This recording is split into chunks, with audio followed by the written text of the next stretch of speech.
Hi, Freddie. How are you doing? Um, how do you like being home? I bet you I bet you it's strange. Just remember, everybody's having a hard time with this, and you're entitled to feel 100 different ways about it. I'm not too sure how I feel. I've never been through this before, and hopefully we'll never be through it again.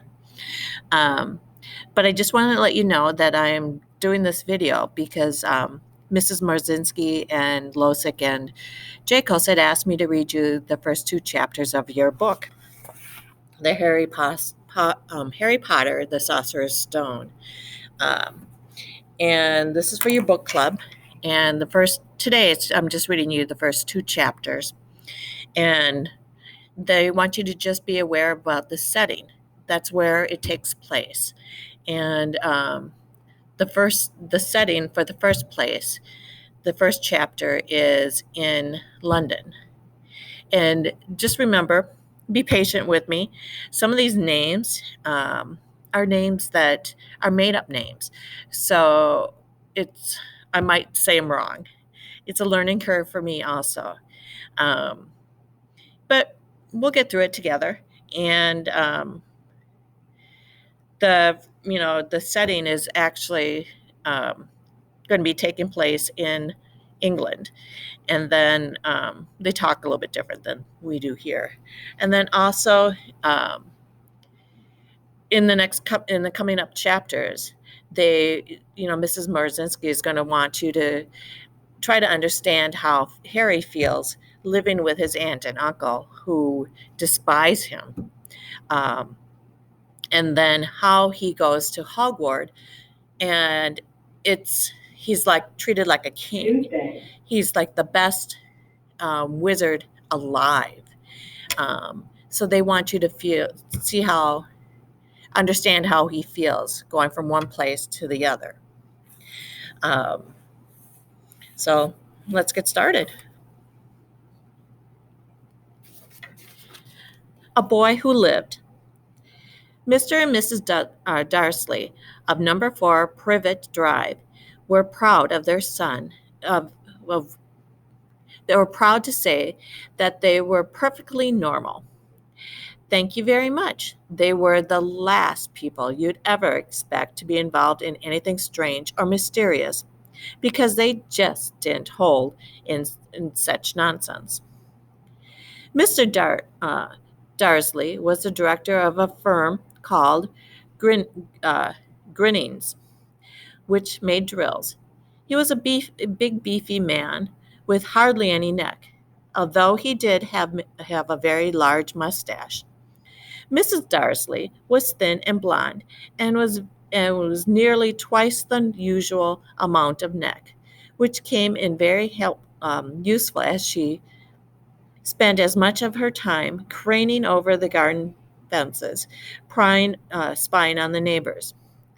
The Darsleys had a small boy named Dudley, and in their opinion, there was no finer boy anywhere.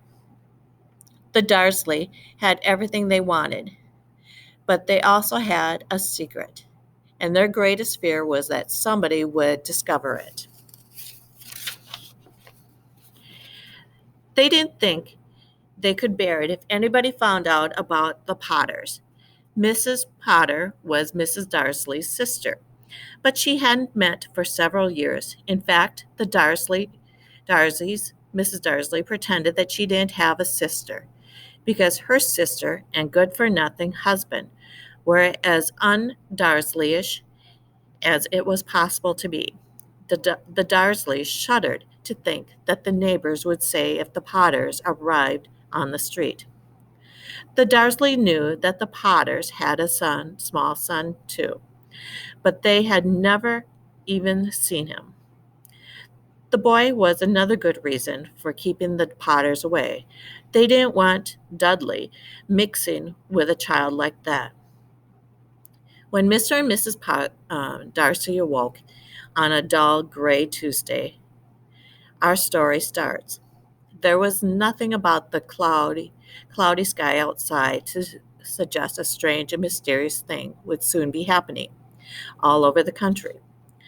Mr. Darsley hummed as he picked out his most boring tie for work, and Miss Darsley gossiped away happily as she rustled a screaming Dudley into his high chair. None of them noticed a large tawny owl fluttering past the window. At 8:30, Mr. Darsley picked up his briefcase, pecked Mrs. Darsley on the cheek, and tried to kiss Dudley goodbye, but missed because Dudley had now been having a temper tantrum and throwing his cereals at the walls. Little tyke, charted Mr. Darsley as he left the house. He got into his car and backed out of number 4's drive. It was on the corner that he noticed the first sign of something peculiar. A cat reading a map? For a second, Mr. Darsley didn't believe what he had seen. Then he jerked his head around to look again. There was a tabby cat standing on the corner of the privet drive, but there wasn't a map in sight. What could he have been thinking of? It must have been a trick of the light. Mr. Darsley blinked and stared at the cat. It stared back as Mr. Darsley drove around the corner and up the road. He watched the cat in his mirror. It was now reading the sign that said Privet Drive. No, looking at the sign. Cats don't read maps or signs. Mr. Darsley gave himself a little shake and put the cat out of his mind. As he drove towards the town, he thought of nothing except a large order of drills he was hoping to get that day. But on the edge of town, the drills were driven out of his mind by something else. As he sat in the usual morning traffic, he couldn't help noticing that seemed to be a lot of strangely dressed people about. People in cloaks. Mr. Darsley couldn't bear anybody dressed in funny clothes. The get-ups you saw on young people. He supposed this was some stupid new fashion.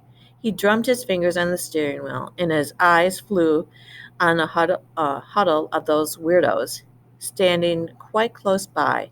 They were whispering excitedly together. Mr. Darsley was enraged to see that a couple of them weren't young at all. Why, the man had to be older than he was, and wearing an emerald green cloak. The nerve of him! But then it struck Mr. Darsley that it was probably some silly stunt. These people were obviously collecting for something. Yes, that would be it. The traffic moved on, and a few minutes later, Mr. Darsley arrived in the grinning parking lot, his mind back on drills. Mr. Darsley always sat with his back to the window in his office on the ninth floor. If he hadn't, he might have found it hard to concentrate on the drills that morning. He didn't see the owls swooping past in broad daylight, though people down on the street did. They pointed and gazed open-mouthed as the owl after owl sped overhead. Most of them had never seen an owl even at nighttime. Mr. Darsley, however, had a perfectly normal, owl-free morning. He yelled at 5 different people. He had several important phone calls and shouted a bit more. He was in a very good mood until lunchtime, when he thought he'd stretch his legs and walk across the road to buy himself a bun from the bakery. He'd forgotten all about the people in the cloaks until he passed a group of them next to the bakery. He eyed them angrily as he passed. He didn't know why, but they made him uneasy. This bunch were whispering excitedly too, and he couldn't see a single collecting tin. It was on his way back past them, clutching a large donut in a bag, that he caught a few words of what they were saying. The Potters, that's right. That's what I heard. Yes, his son, Harry. Darsley stopped dead. Fear flooded him. He looked back at the whisperers as if he wanted to say something to them, but thought better of it. He dashed back across the road, hurried up to his office, snapped at his secretary not to disturb him. He seized his phone and had almost finished dialing the home number when he changed his mind. He put the receiver back down and stroked his mustache thinkingly. No, he he was being stupid. Potter wasn't an unusual name. He was sure there were lots of people called Potter who had a son called Harry. Come to think of it, he wasn't even sure his nephew was called Harry. He wasn't even sure if even he's never even seen the boy. It might have been Harvard or Harold. It was no point of worrying Mrs. Darsley.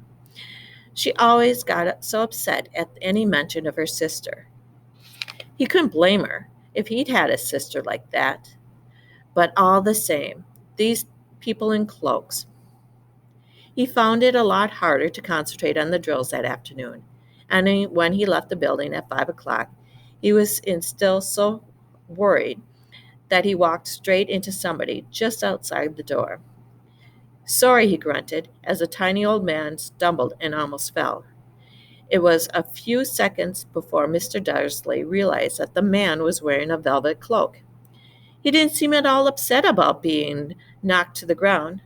On the contrary, his face split into a wide smile and said in a squeaky voice that made passerbyers stare, don't be sorry, my dear sir, for nothing could upset me today.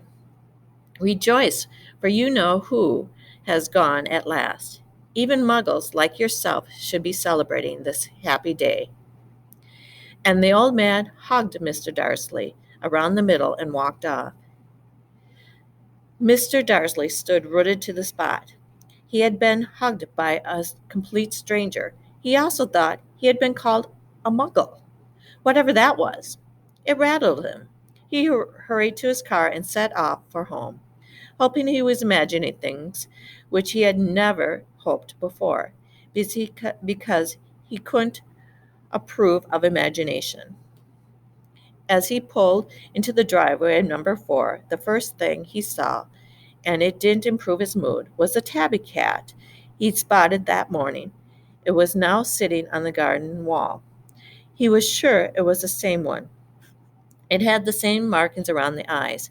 Shush, said Mr. Darsley loudly. The cat didn't move. It just gave him a stern look. Was this a normal cat behavior? Mr. Darsley wondered.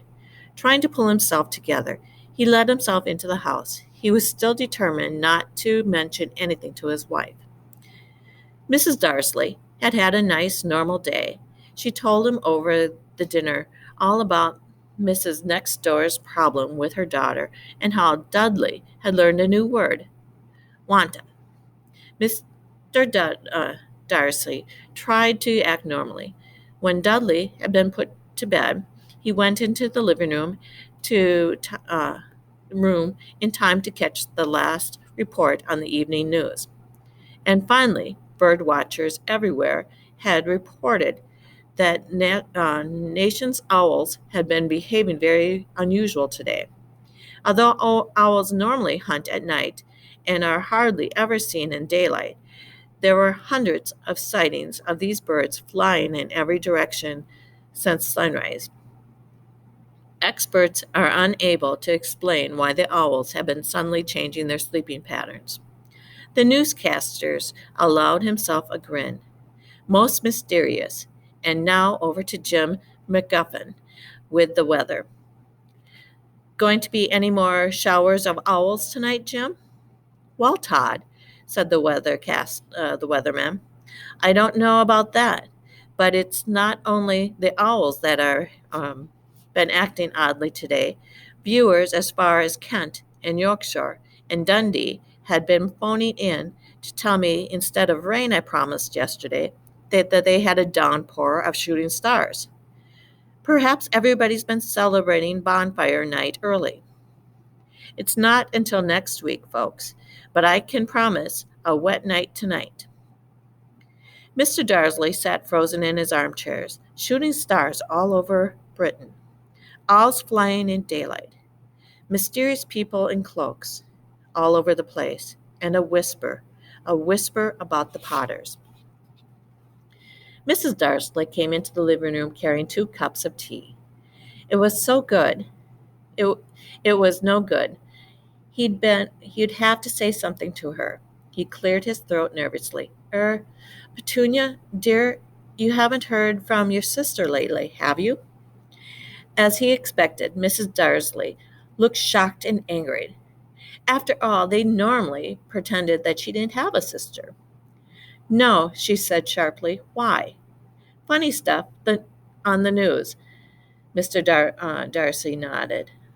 Owls, shooting stars, and there were a lot of funny looking people in the town today.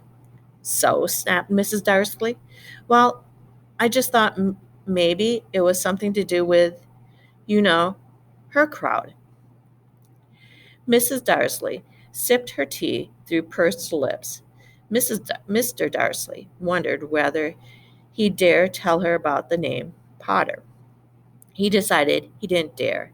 Instead, he said as casually as he could, "Their son. He'd be about Dudley's age now, wouldn't he?" "I suppose so." "What is his name again?" "Harvard? Harold, isn't it?" "Harry. Nasty common name, if you ask me." "Oh, yes," said Mr. Darcy, his heart sinking horribly. "Yes, I quite agree." He didn't say another word on the subject as they went upstairs to bed. While Mrs. Darsley was in the bathroom, Mr. Darsley crept to the bedroom window and peered down at the front garden. The cat was still there. It was staring down Privet Street as though it was waiting for something. Was he imagining things? Could all this have anything to do with the Potters? If it did, if it gets out that they were related to a pair of, well, he didn't think he could bear it. The Darsley went to bed. Mrs. Darsley fell asleep quickly, but Mr. Darsley laid awake, turning it all over in his mind.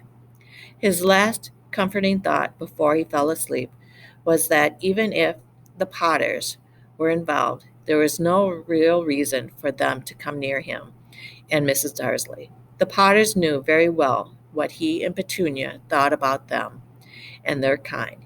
He couldn't see how he and Petunia would get mixed up with anything that might be going on. He yawned and turned over. It couldn't affect them. How very wrong he was.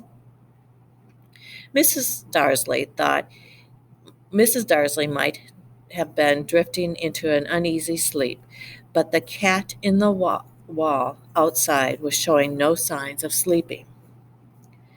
It was it was still it was sitting as still as a statue, its eyes fixed unblinkingly on the far corner of the Privet Street. It didn't so much as quiver when the car door slammed on the next street, nor when 2 owls swooped overhead. In fact, it was nearly midnight before the cat moved at all. A man appeared at the corner the cat has been watching. Um, Appeared as suddenly and silently you would have thought he had just popped out of the ground. The cat's tail twitched and its eyes narrowed. Nothing like this man had ever been seen on Privet Drive. He was tall, thin, and very old, judging by the silver of his hair and the beard, which were both long enough to tuck into his belt. He was wearing a long robe of purple cloak. He swept the ground in high-heeled, buckled boots. His blue eyes were light, bright, and sparkling behind half-moon spectacles, and his nose was very long and crooked. as though it had been broken at least twice. This man's name was Albus Dumbledore. Albus Dumbledore didn't seem to realize that he had just arrived in a street where everything from his name to his boots were unwelcome. He was busy rummaging in his cloak, looking for something, but he didn't seem to realize he'd been watched because he looked up suddenly at the cat, which was still staring at him from the other end of the street. For some reason, the sight of the cat seemed to amuse him. He chuckled and murmured, "I should have known." He found, he found what he was looking for from his inside pocket. It seemed to be a silver cigarette lighter. He flicked it open, held it up in the air, and flicked it. The nearest street light went out like a pop. He clicked it again. The next street lamp flickered into darkness.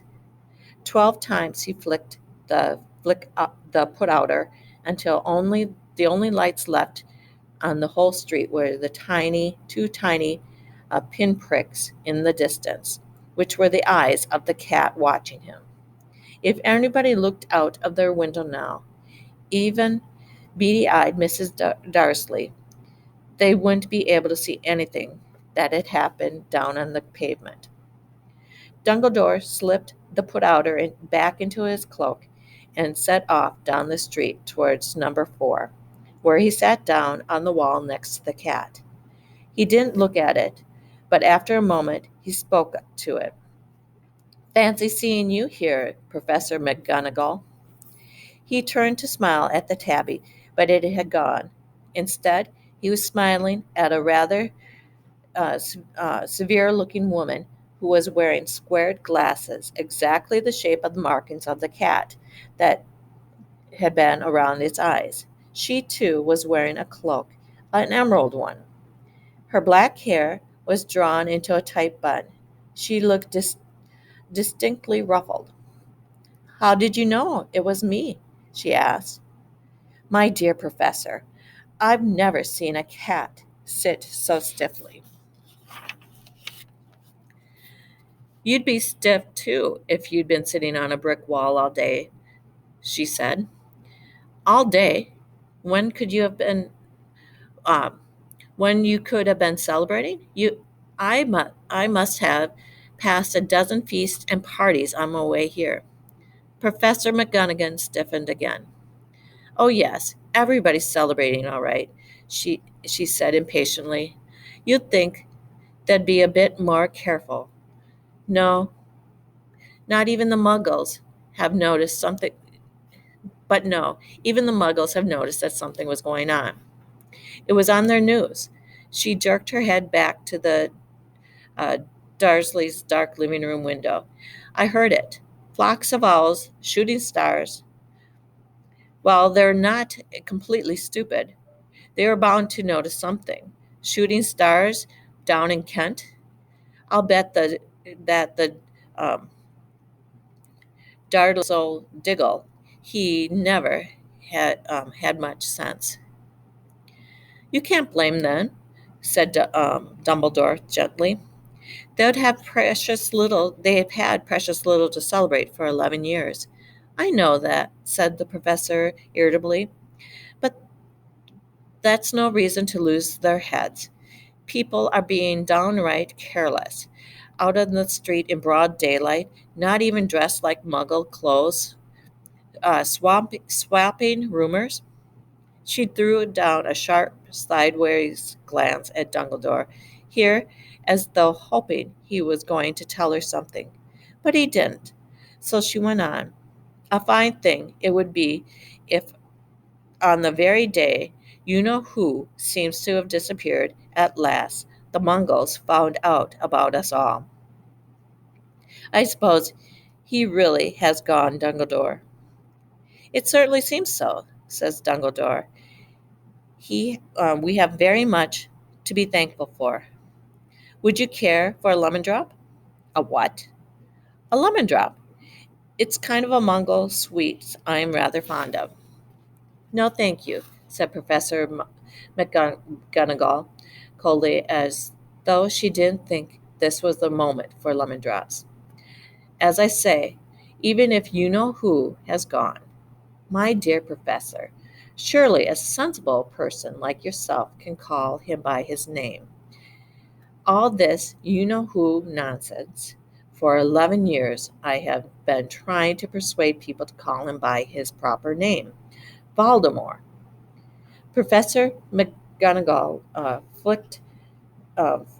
flinched, but Dumbledore, who was unsticking two lemon drops, seemed not to notice. It all goes it all gets so confusing if we keep calling you know who. I have never seen any reason to be frightened of saying Voldemort's name. I know you haven't, said Professor, sounding half um, expectantly, half admiringly. You're different. Everybody knows you're the only one you know who. All right, Voldemort was frightened of. You flatter me, said Voldemort calmly. Val- Dumbledore said calmly. Voldemort had powers I will never have, only because you're too, well, noble to use them. It's lucky it's dark. I haven't blushed so much since Madame Perfury told me she liked my earmuffs. Professor McGonagall shot a sharp look at Dumbledore and said, "The owls are nothing next to the rumor are nothing to the rumors that are flying around. You know that everyone's saying about why he's disappeared, about what finally stopped him. It seems that it seems that Professor had reached the point she was most anxious to discuss. The real reason that she'd been waiting on a cold, hard wall all day, for for neither as a cat nor as a woman had she fixed Dumbledore with such a piercing stare as she did now. It was plain that what everyone was saying, she was not going to believe it until Dumbledore told her it was true. Dumbledore, however, was choosing another lemon drop and did not answer. What are they saying? She pressed on. Is that last night Voldemort turned turned up in Galdrick's Hollow. He went to find the Potters. The rumor is that Lily and James Potters are that they're dead. Dumbledore bowed his head. Professor gasped.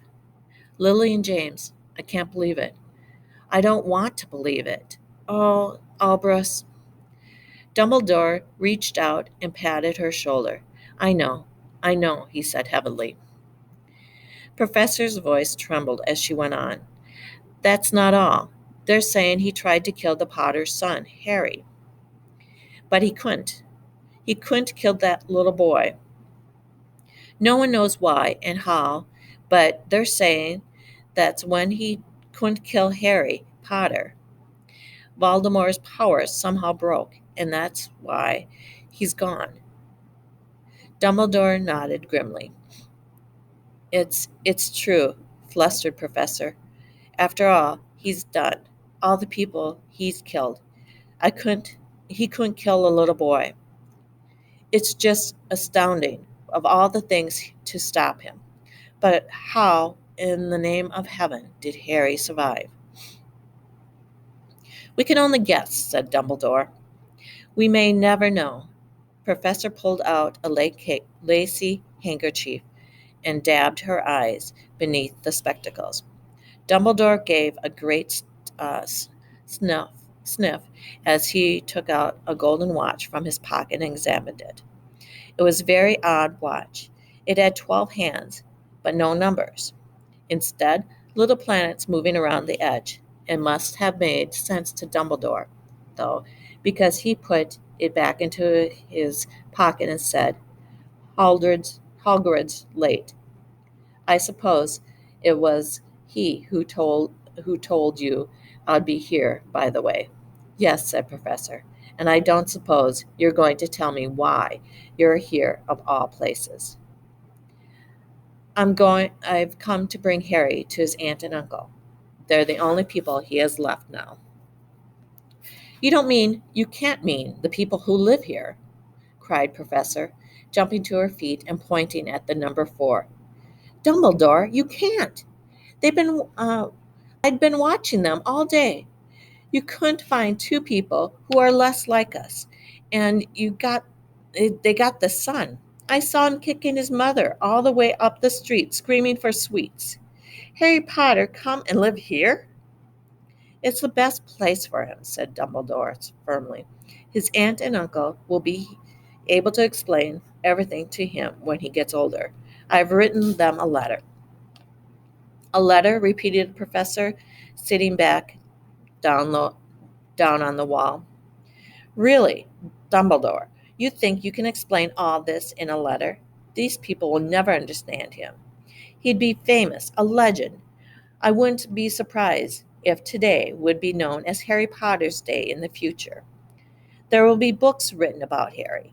Even a child in our world will know every child in our world will know his name. Exactly, said Dumbledore, looking very seriously over the top of his half-moon glasses. It would be enough to turn any boy's head famous before he can walk and talk, famous for something he wouldn't even remember. Can't you see how much better off he'd be growing up away from all that until he's ready to take it? Professor opened her mouth, changed her mind, gingerly uh,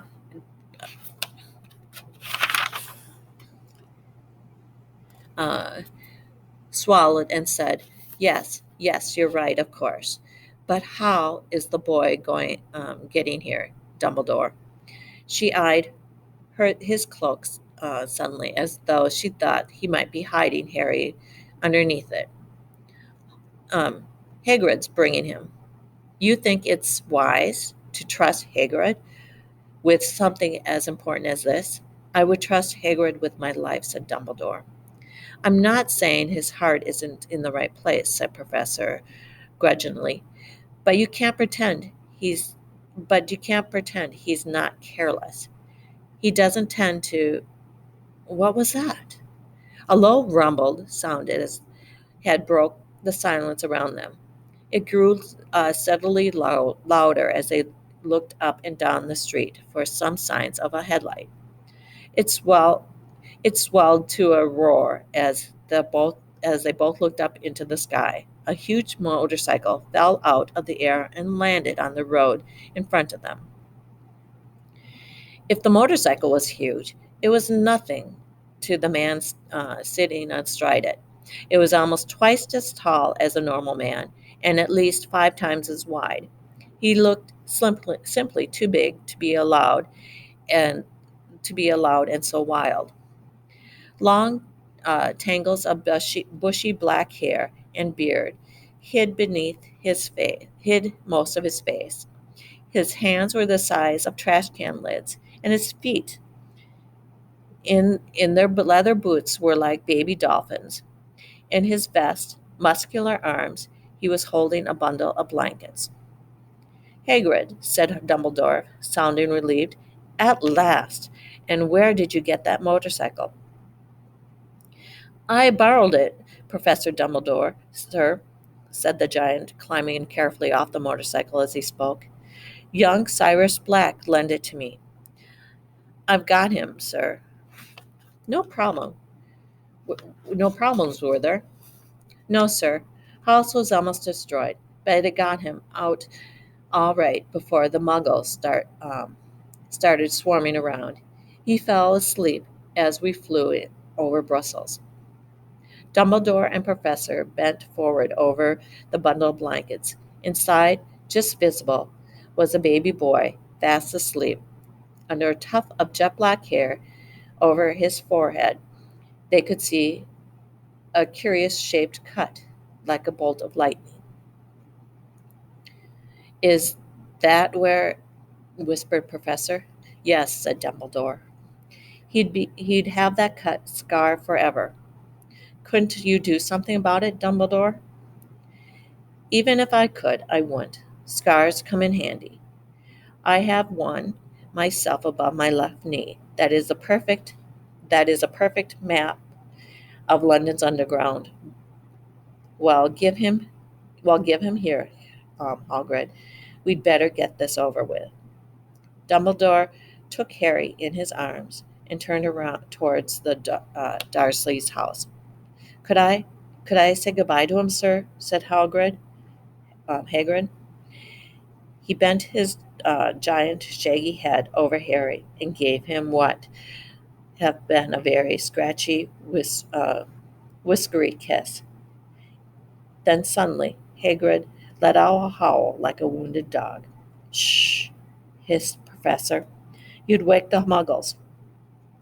Sorry, sobbed Hagrid, taking out a large spotted handkerchief and burying his face in it. But I can't stand it. Lily and James dead, and poor little Harry off to live with the muggles. Yes, yes, it's all very sad.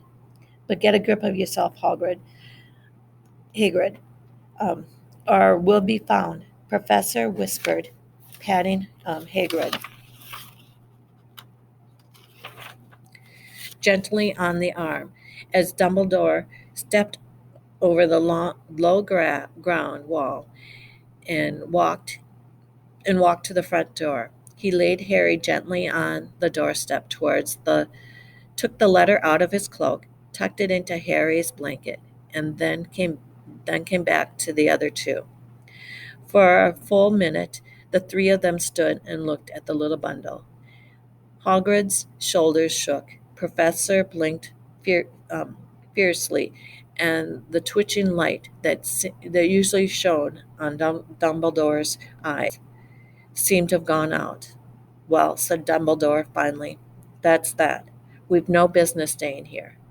We may as well go and join the celebrations. Yeah, said Hagrid, in a very muffled voice. I'll be taking Cyrus' bike back. Good night, Professor. Professor Dumbledore, sir. Wiping his streaming eyes on his jacket sleeve, Hagrid swung himself onto the motorcycle and kicked the engine into life. With a roar, it rose to the air and off into the night. I shall see you soon. I expect, Professor, said Dumbledore. Nodding to her, Professor McGonagall blew her nose in reply. Dumbledore turned and walked down the street. On the corner, he stopped and took out his silver put-outer. He flicked it once, and 12 balls of lights sped